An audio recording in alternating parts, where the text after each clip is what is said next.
ஒரு Christmas carol. ஒரு புத்தாண்டன்று மக்கள் எங்கேயோ செல்வதற்கு மும்முரமாக இருந்தார்கள்.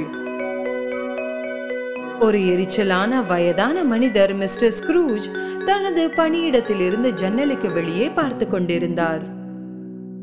என்ன முட்டாள்தனம்! மக்கள் அனைவரும் குளிரில் ஓடுகிறார்கள். எனக்கு இந்த புத்தாண்டு தினமே பிடிப்பதில்லை. மிஸ்டர் ஸ்க்ரூஜ் தனது மேஜையில் அமர்ந்து அவருக்கு பணம் கொடுக்க வேண்டிய அனைத்து மக்களின் பட்டியலையும் சரிபார்க்க தொடங்கினார். தயக்கத்துடன் அவரது உதவியாளர் அவரை அணுகி வந்து கேட்டார். இன்னைக்கு நான் கொஞ்சம் வீட்டுக்கு சீக்கிரமா போலாமா சார்? இன்னைக்கு புத்தாண்டு என் மகனுக்கு ஏதாவது பரிசு வாங்கிட்டு போகணும். முடியாது, போக முடியாது. பரிசு வாங்குறாங்களாம். ஓய் வேலையை பாரியா, கடைசி நாள் வரைக்கும் ஏன் நீ வாங்கல? இதை முதல்லயே நீ வாங்கி இருக்கணும். மிகுந்த சோகத்துடன் அவரது உதவியாளர் வேலைக்கு திரும்பினார். அந்த நேரத்தில் கதவை தட்டும் சத்தம் கேட்டது. அவரை போலவே எரிச்சலான அவரது நாய் வாசலை நோக்கி குரைத்தது. மிஸ்டர் ஸ்க்ரூஜின் உதவியாளர் கதவை திறந்தார். அவரது சகோதரியின் மகன் அவரை பார்க்க வந்திருந்தான். புத்தாண்டு விருந்துக்கு அவரை அழைத்தான். ஆனால் மிஸ்டர் ஸ்க்ரூஜ் புத்தாண்டுகளை விரும்பாத காரணத்தாலும் கொண்டாட்டங்கள் முட்டாள்தனமானவை என்று நினைத்ததாலும் எப்போதும் போலவே அவர் செல்ல மறுத்துவிட்டார். அந்த பையன் சென்ற பிறகு அவரது கதவு மீண்டும் தட்டப்பட்டது. ஓ, இப்ப என்ன தனியா விடு, நான் வேலை செய்யணும். இந்த முறை 2 ஆண்கள் உள்ளே நுழைந்து அனாதைகளுக்கு கொஞ்சம் பணம் நன்கொடையாக வழங்க முடியுமா என்று கேட்டார்கள். மிஸ்டர் ஸ்க்ரூஜ் அவர்களுக்கு பணம் கொடுக்க மறுத்துவிட்டார். போங்க, இங்கிருந்து போங்க, வேற எங்கேயாவது போய் கேளுங்க. வீதியில கொட்டுறதுக்கெல்லாம் என்கிட்ட பணம் இல்லை. மிகுந்த சோகத்துடன் ஆண்கள் வெளியேறினர். அன்று மாலை மிஸ்டர் ஸ்க்ரூஜ் வீட்டிற்கு சென்றார். அவரது உடையை மாற்றிவிட்டு அவரது படுக்கையில் அமர்ந்தார். அந்த நேரத்தில் சில விசித்திரமான விஷயங்கள் நடக்க ஆரம்பித்தன. ஜன்னல் மற்றும் கதவுகள் ஆடத் தொடங்கின. கதவில் இருந்து அலறல் சத்தங்களும் பயங்கரமான ஒலிகளும் வந்தன. நாய் மீண்டும் ஒரு முறை குரைக்க ஆரம்பித்தது. முதலில் மிஸ்டர் ஸ்க்ரூஜ் இதை பற்றி எதுவும் நினைக்கவில்லை. ஆனால் பின்னர் திடீரென்று ஒரு பேய் அவருக்கு முன்னால் தோன்றியது. மிஸ்டர் ஸ்க்ரூஜ் தனது முழு வாழ்க்கையிலும் ஒருபோதும் பயப்படவில்லை.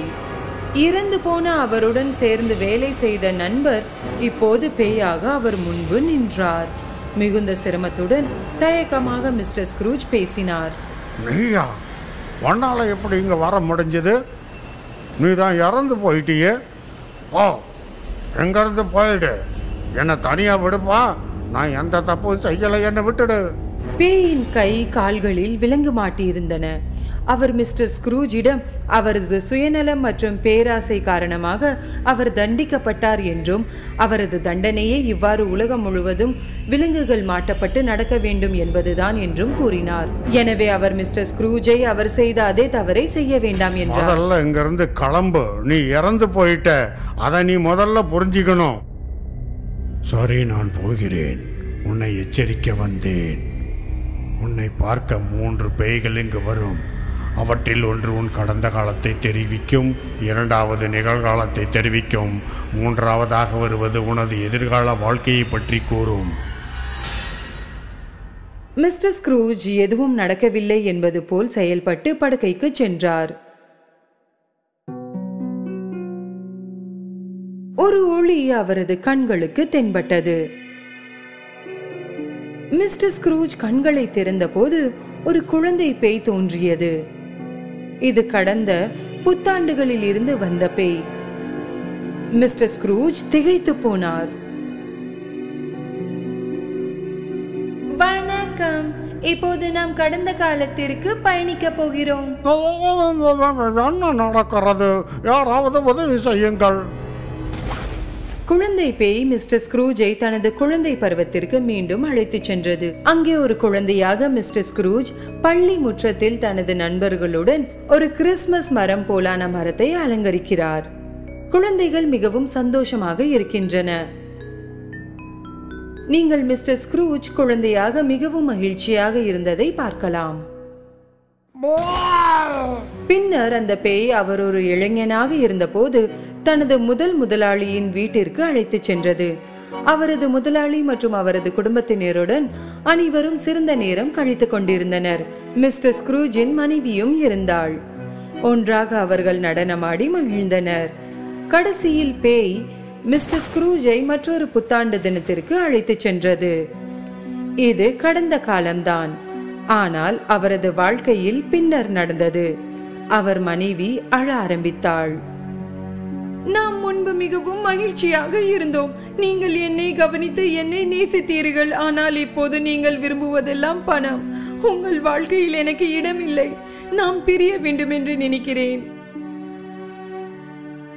இதை பார்க்க முடியாமல் மிஸ்டர் ஸ்க்ரூஜ் பேயை அவரை திரும்ப அழைத்துச் செல்லும்படி கூறினார். திடீரென்று அவர் வீட்டில் இருந்தார். இந்த நேரத்தில் ஒரு பெரிய பச்சை நிற பேய் அவருக்கு முன்னால் தோன்றியது. இப்போது மிஸ்டர் ஸ்க்ரூஜ் இன்னும் பயந்து விட்டார். இது அந்த ஆண்டின் புத்தாண்டு பேயாகும். என்னுடன் வாருங்கள், இந்த புத்தாண்டில் என்ன நடக்கிறது என்று பார்ப்போம். அவர் மறுப்பதற்கு முன் தனது உதவியாளரின் வீட்டில் தன்னை கண்டார். அவரது ஏழை உதவியாளரின் வீட்டில் மிகவும் எளிமையான இரவு உணவு இருந்தது. குடும்பத்தில் உள்ள அனைவரும் அவரை வெறுக்கிறார்கள் என்று மிஸ்டர் ஸ்க்ரூஜ் நினைத்தார். உண்மையில் அப்படி இல்லை. அதை அவர் கண்டார். அவரது உதவியாளர் எழுந்து நின்று பேச ஆரம்பித்தார். எனக்கு வேலை கொடுத்ததற்காகவும் அதற்கு சரியான நேரத்தில் சம்பளம் கொடுத்ததற்காகவும் மிஸ்டர் ஸ்க்ரூஜுக்கு நன்றி சொல்ல விரும்புகிறேன். அவர் காரணமாக தான் நம்மால் சாப்பிட முடிகிறது. அவருக்கு கிடைத்த ஒவ்வொரு சந்தர்ப்பத்திலும் மிஸ்டர் ஸ்க்ரூஜ் தனது உதவியாளரிடம் மோசமாகவே இருந்த போதிலும் அவர் எவ்வளவு நன்றி உள்ளவராக இருந்தார் என்று ஆச்சரியப்பட்டார். பின்னர் அவர் தனது உதவியாளருக்கு நோய்வாய்ப்பட்ட ஒரு குழந்தை இருப்பதை கவனித்தார். குழந்தை தனது சக்கர நாற்காலியில் மூலையில் அமர்ந்திருந்தது. மெல்லியதாகவும் உடல்நிலை சரியில்லாமலும் இருந்தது. மிஸ்டர் ஸ்க்ரூஜுக்கு குழந்தையை பார்த்து வருத்தமாக இருந்தது. குழந்தையின் உடல்நிலை மோசமாக இருப்பதால் இது அதிக நேரம் நீடித்திருக்காது. இதை கேட்டதும் மிஸ்டர் ஸ்க்ரூஜின் சோகம் பெரிதாகியது. பின்னர் பேய் அவரை அவரின் சகோதரியின் மகன் வீட்டிற்கு அழைத்துச் சென்றது. அவரது குடும்பத்தினர் அனைவரும் மிகவும் சந்தோஷமாக சாப்பிட்டுக் கொண்டிருந்தார்கள். அவர்கள் அவருக்காக ஒரு காலியான நாற்காலியையும் வைத்திருந்தார்கள். மாமாவும் நம்ம கூட இருந்திருக்கணும். மிஸ்டர் ஸ்க்ரூஜ் இதை பார்ப்பார் என்று எதிர்பார்க்கவில்லை. தனது குடும்பம் முழுவதும் தன்னை வெறுத்ததாக அவர் எப்போதும் நினைத்தார். அந்த நேரத்தில் பேய் அவர் இறக்கும் நேரம் வந்துவிட்டது என்று அவரிடம் கூறியவுடன் அவரது மேலங்கியின் கீழ் நின்று கொண்டிருந்த 2 குழந்தைகளை பார்த்தார். ஒரு பெண் மற்றும் ஒரு பையன். ஆனால் அவர்களின் ஒல்லியான மற்றும் பயமுறுத்தும் முகங்களுடன் அவர்கள் குழந்தைகளை விட 2 எலும்புக்கூடுகளைப் போலதான் தோன்றினார்கள். இந்த குழந்தைகளை கவனமாக பாருங்கள். அவர்கள் பேராசை மற்றும் அக்கறையற்ற மக்களை பிரதிபலிக்கிறார்கள். நீங்கள் இறக்கும் நேரம் வரும்போது சிறுவர்களுக்கு சிறப்பு கவனம் செலுத்துங்கள். அந்த மாபெரும் பச்சை பேய் மறைந்து போனது. மிஸ்டர் ஸ்க்ரூஜுக்கு பேய் என்ன சொல்ல முயற்சிக்கிறது என்று புரியவில்லை. ஆனால் திடீரென்று அவர் கடிகாரத்தின் சத்தத்தை கேட்டு திடுக்கிட்டார். அது நள்ளிரவு. இந்த முறை அவருக்கு முன்னால் ஒரு இருண்ட மற்றும் பயங்கரமான பேய் தோன்றியது. இதுதான் எதிர்காலத்தின் பேய். அவர் மிஸ்டர் ஸ்க்ரூஜை தனது இறுதி சடங்கிற்கு அழைத்து வந்தார். அவரது கல்லறையில் மக்கள் கூடியிருந்தனர். மிஸ்டர் ஸ்க்ரூஜ் அவரது கல்லறையில் அவரது முகத்தை பார்த்தபோது அதிர்ச்சி அடைந்தார். மக்கள் அவரது பின்னால் பேசுவதையும் அவர் இறுதியாக போய்விட்டார் என்று அவர்கள் எப்படி நிம்மதி அடைகிறார்கள் என்பதையும் அவர் கண்டார்.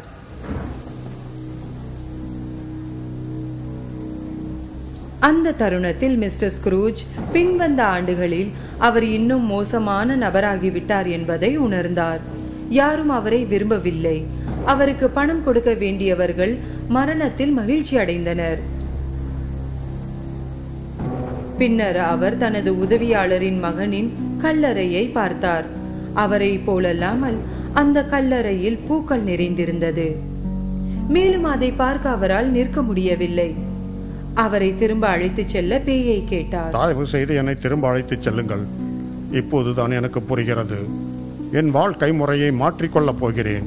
முன்பிருந்த முட்டாளான வயோதிகனாக நான் இருக்க மாட்டேன். இது சத்தியம். திடீரென்று அவர் வீட்டில் இருந்தார். அதிர்ஷ்டவசமாக நேரம் இன்னும் 12 ஆகவில்லை. அவரது நாய் குறைக்க ஆரம்பித்தது. மிஸ்டர் ஸ்க்ரூஜ் அதே நாளில்தான் இருப்பதை கவனித்தார். சில விஷயங்களை மாற்ற அவருக்கு இன்னும் நேரம் இருந்தது. மிகுந்த மகிழ்ச்சியுடன் அவர் தெருவில் குதித்தார். முதலில் அவர் கசாப்பு கடைக்கு சென்றார். அவர் ஒரு பெரிய வான்கோழியை வாங்கி தனது உதவியாளரின் வீட்டிற்கு அனுப்ப சொல்லி கேட்டார். பின்னர் அவர் ஒரு பொம்மையை வாங்கி அதை அவருடைய உதவியாளர் மகனிடம் கொடுக்க சொல்லி கேட்டுக்கொண்டார். பின்னர் அவர் ஓடி வந்து தனது சகோதரியின் வீட்டிற்கு சென்றார். அவர் தனது சகோதரியின் மகன் அழைத்த விருந்தில் கலந்து கொண்டார். அந்த இரவில் அவர்கள் அனைவரும் ஒன்றாக புத்தாண்டை கொண்டாடினார்கள்.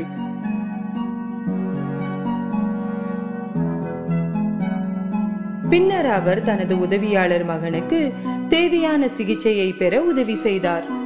அவர் தனது சொந்த மகன் போலவே அவனை நடத்தினார். அவர் ஏழைகளுக்கு உதவினார். அவர் மக்களுடன் நன்றாக பழகினார். அவர்களை அன்போடு நடத்தினார். அவர் ஒருபோதும் முரட்டுத்தனமாக, சுயநலமாக அல்லது கஞ்சத்தனமாக இருந்ததில்லை. எதுவும் ஒரே மாதிரியாக இருக்க போவதில்லை.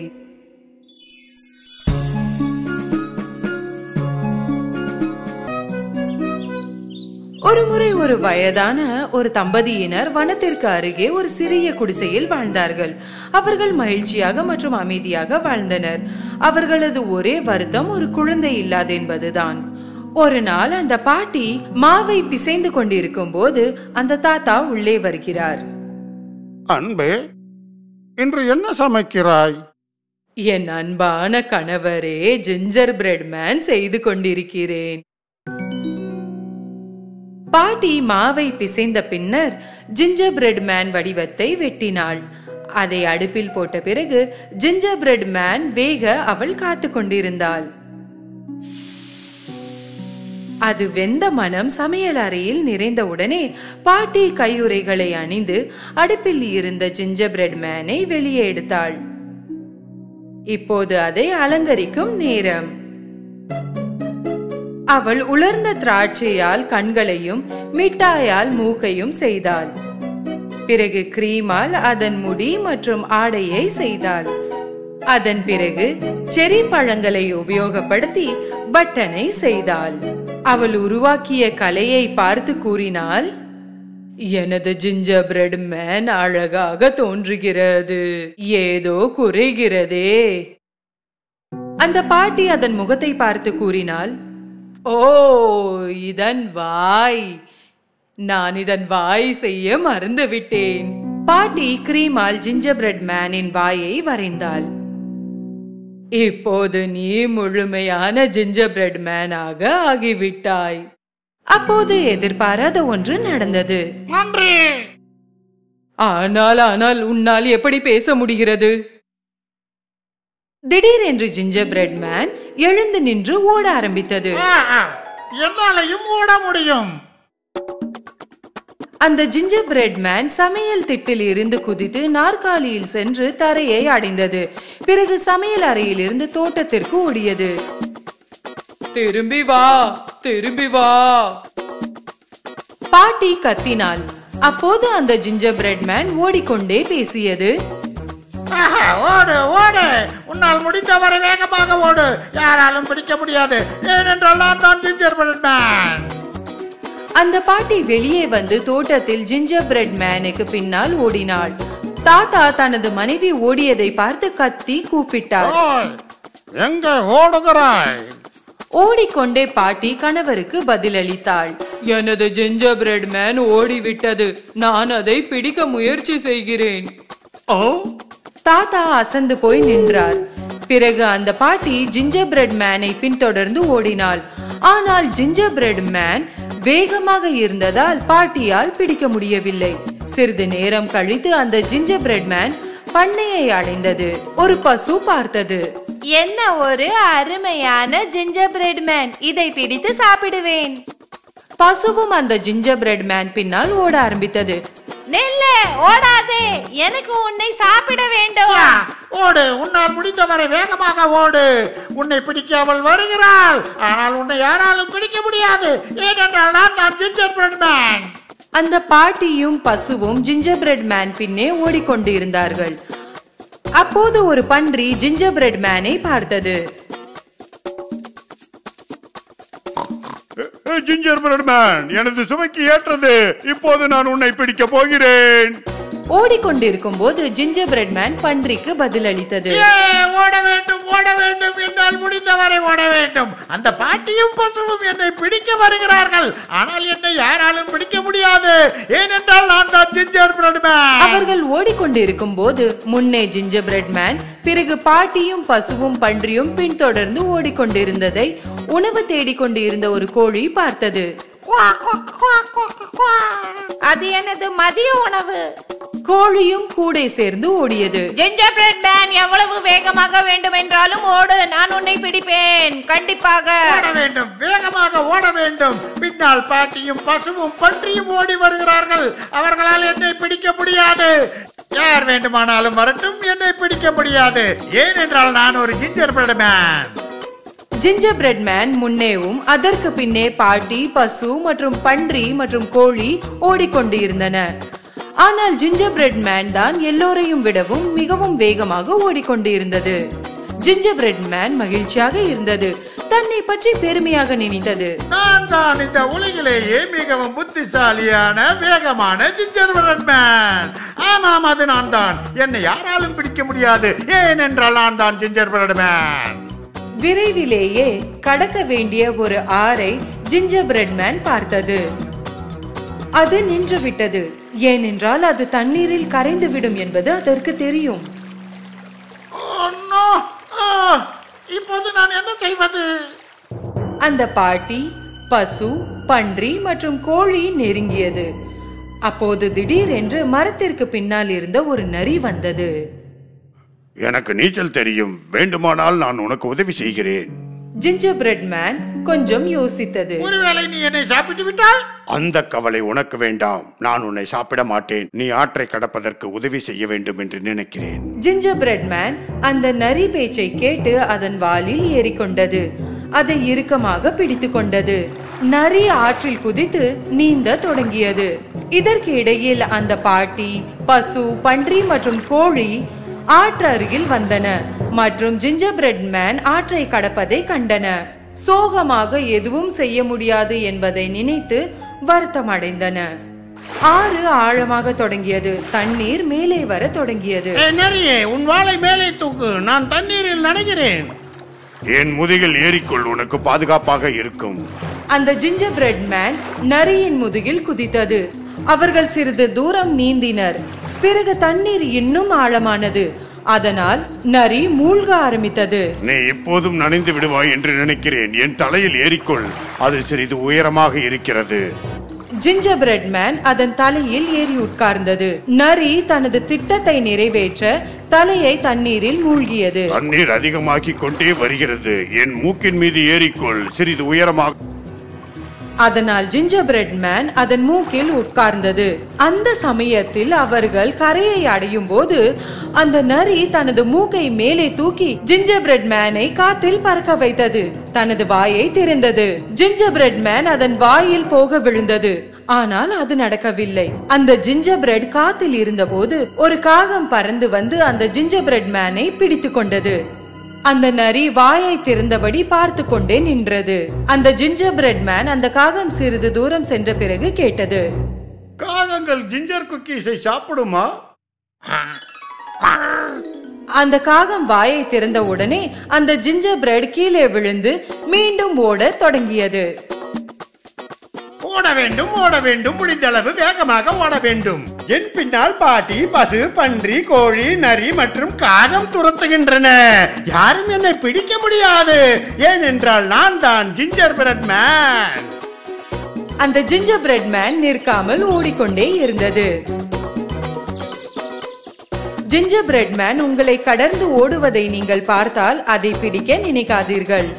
ஏனென்றால் அதுதான் ஜிஞ்சர் பிரெட் மேன். அதை யாராலும் பிடிக்கவே முடியாது.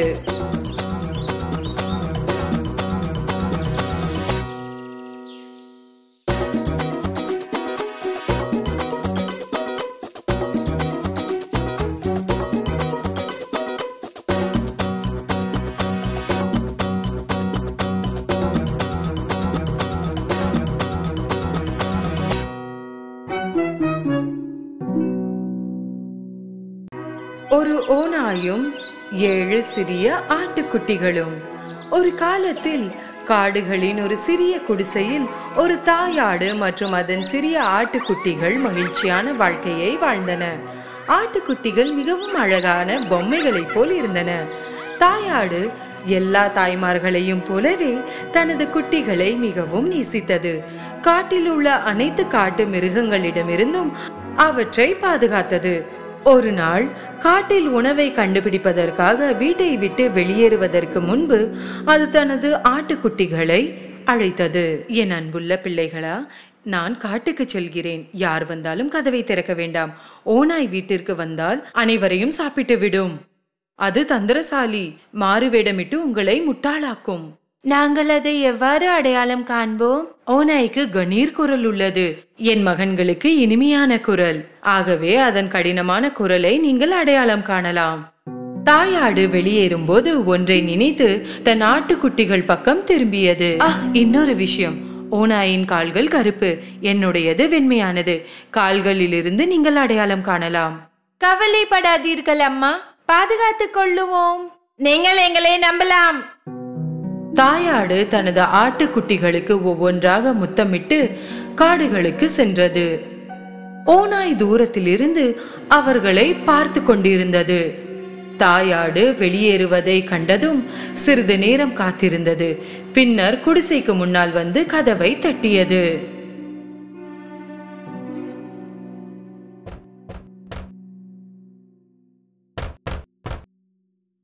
யார் அது? செல்ல குட்டிகளா, கதவை திறங்க. நான் உங்க அம்மா வந்திருக்கேன். நான் உங்க எல்லாருக்கும் நல்ல சாப்பாடு கொண்டு வந்திருக்கேன். ஆனால் ஆட்டுக்குட்டிகள் ஓநாய் குரலை அடையாளம் கண்டன. கதவை திறக்காமல் அவர்கள் கத்தினார்கள். நீங்கள் எங்கள் அம்மா இல்லை. அவளுடைய குரல் இனிமையானது. நீங்கள் எங்களை முட்டாளாக்க முடியாது. ஆட்டுக்குட்டிகளை முட்டாளாக்க முடியாததால் ஓநாய் மிகவும் கோபமடைந்தது. எனவே அது கடைக்கு சென்று ஒரு பெரிய சுண்ணாம்பு கட்டியை வாங்கி சாப்பிட்டது. இப்போது அதன் குரல் மிகவும் மென்மையாக ஒலித்தது. எனவே அது மீண்டும் குடிசைக்கு சென்று கதவை தட்டியது. இந்த முறை ஓநாய் மென்மையான குரலுடன் பேசத் தொடங்கியது. செல்ல குட்டிகளா, கதவை திறங்க. நான் தான் உங்க அம்மா வந்திருக்கேன். உங்க எல்லாருக்கும் நல்ல சாப்பாடை நான் கொண்டு வந்திருக்கேன். ஓநாயின் மென்மையான குரலை கேட்டு ஆட்டுக்குட்டிகள் அது உண்மையில் தங்கள் தாய் என்று நினைத்தன. அவர்கள் கதவை திறக்கவிருந்த போது அவர்களில் ஒன்று கத்தியது. காத்திருங்கள், நாம் கதவின் அடியில் இருந்து கால்களை பார்க்க வேண்டும். ஆட்டுக்குட்டிகள் கதவின் அடியில் இருந்து பார்த்தபோது ஓநாயின் கருப்பு கால்களை கண்டன. எனவே கதவை திறக்காமல் மீண்டும் கத்தின. நாங்கள் கதவை திறக்க மாட்டோம். எங்கள் தாயின் கால்கள் கருப்பு இல்லை, அவை வெள்ளை. நீங்கள் ஒரு ஓநாய். கோபமடைந்த ஓநாய் வெளியேறியது. இந்த முறை அது பேக்கரிக்கு சென்று பேக்கர் அவருக்கு முன்னால் ஓநாயை பார்த்தபோது மிகவும் அதிர்ச்சி அடைந்தார். நான் சைவ உணவு சாப்பிட்றவேன், அதனால பேஸ்ட்ரி தான் சாப்பிட முடியும். எனக்கு கொஞ்சம் மாவு கொடுக்கிறீங்களா தயவு செய்து? ஓநாய் பேக்கரியில் இருந்து ஒரு சிறிய சாக்கு மாவுடன் வெளியே வந்தது. குடிசை அருகே வந்ததும் சாக்கை திறந்து மாவு முழுவதையும் காலில் போட்டது. இப்போது அதன் கால்கள் அனைத்தும் வெண்மையாக இருந்தன. ஓநாய் 3வது முறையாக கதவை தட்டியது. செல்லக்குட்டிகளா, கதவை திறங்க. நான் உங்க அம்மா வந்திருக்கேன். உங்க எல்லாருக்கும் நல்ல சாப்பாடை கொண்டு வந்திருக்கேன். முதலில் உங்கள் கால்களை காட்டுங்கள், அப்போதுதான் நாங்கள் நம்புவோம். ஓநாய் தனது கால்களை மாவுடன் காட்டியது. ஆட்டுக்குட்டிகள் வெள்ளை கால்களை கண்டதும் அது தங்கள் தாய் என்று நம்பி கதவை திறந்தார்கள். அவர்கள் என்ன பார்த்தார்கள்? ஓநாய் அவர்களுக்கு முன்னால் அங்கேயே நின்று கொண்டிருந்தது. சிறிய ஆடுகளுக்கு என்ன செய்வது என்று தெரியவில்லை. அவர்கள் கத்தி ஓட ஆரம்பித்தார்கள்.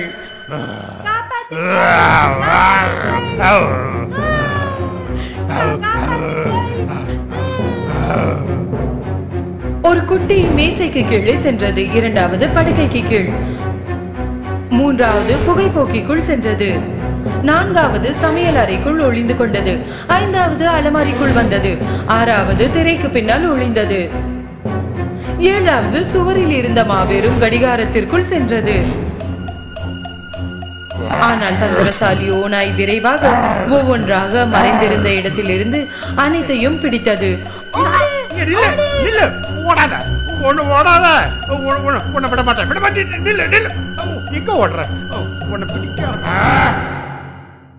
கடிகாரத்தில் மறைந்திருந்த ஒரு ஆட்டுக்குட்டியை அதால் கண்டுபிடிக்க முடியவில்லை. அதன் வயிறு நிரம்பியதால் அதை தேடுவதை விட்டுவிட்டு வெளியே சென்றது. குடிசையில் இருந்து சற்று தூரம் ஒரு பெரிய முற்றம் இருந்தது. ஓநாய் முற்றத்தில் ஒரு மரத்தின் கீழ் படுத்து குருட்டை விட்டு தூங்க ஆரம்பித்தது.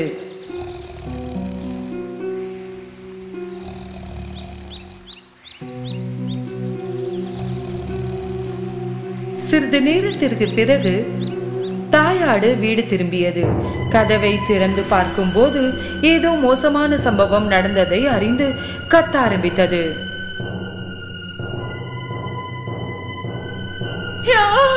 என் ஆட்டுக்குட்டிகள், என் குட்டிகள்!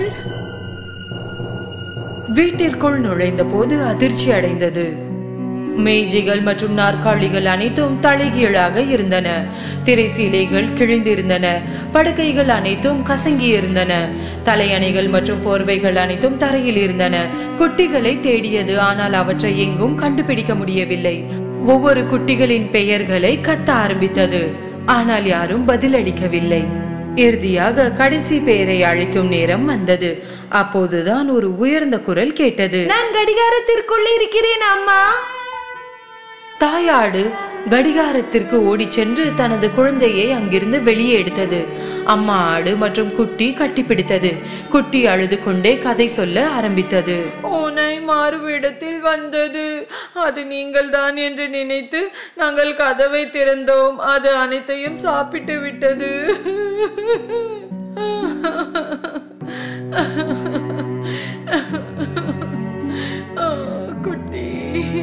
தாயாடு மிகவும் வருத்தமாக இருந்தது.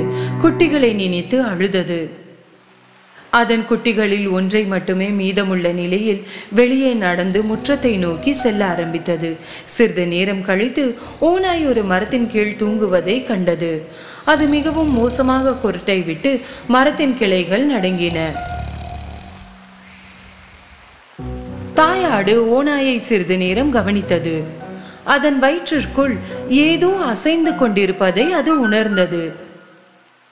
கடவுளே, என் குட்டிகள் அந்த வயிற்றில் ஆடுகின்றன, உயிருடன் இருக்குமா? அதற்கு ஒரு திட்டம் இருந்தது. தன் குழந்தையின் பக்கம் திரும்பியது. வீட்டிற்கு ஓடி ஒரு ஊசி, நூல் மற்றும் கத்திரிக்கோலை கொண்டு வா. ஆட்டுக்குட்டி வீட்டிற்கு ஓடிக்கொண்டிருந்த போது தாயாடு தரையில் இருந்து 6 பெரிய பாறைகளை சேகரித்தது. சிறிது நேரம் கழித்து சிறிய ஆடு ஒரு ஊசி, நூல் மற்றும் பெரிய கத்திரிக்கோளுடன் வந்தது. தாயாடு கத்திரிக்கோளால் ஓநாயின் வயிற்றை திறந்தது. அது உடனே தன் சிறிய ஆடுகளில் ஒன்றை கண்டது. பின்னர் எல்லாம் வெளியே வந்தது. அவர்கள் அனைவரும் ஆரோக்கியமாக இருந்தன. தாயாடு மகிழ்ச்சியில் தன்னை மறந்து விட்டது. அனைத்து ஆட்டுக்குட்டிகளும் தங்கள் தாயை மகிழ்ச்சியுடன் அணைத்துக் கொண்டன.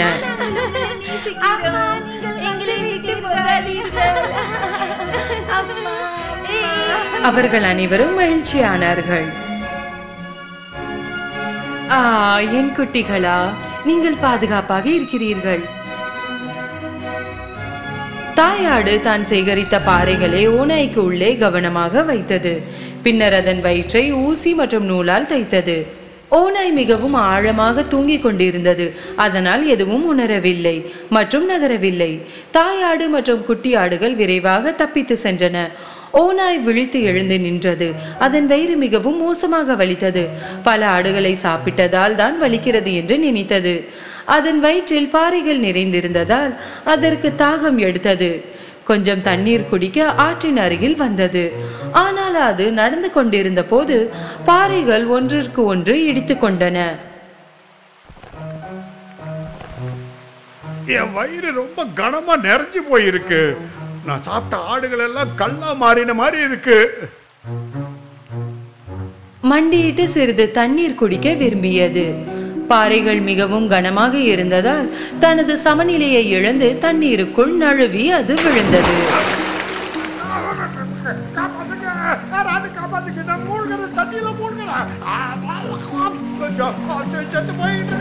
உதவிக்காக கத்தியது. ஆனால் யாரும் உதவவில்லை. இனி பாறைகளின் எடையை தாங்க முடியாமல் ஆழமான நீருக்குள் சென்றது. என்ன நடந்தது என்று பார்த்ததும் தாயாடும் அதன் குட்டிகளும் ஆற்றிற்கு ஓடின.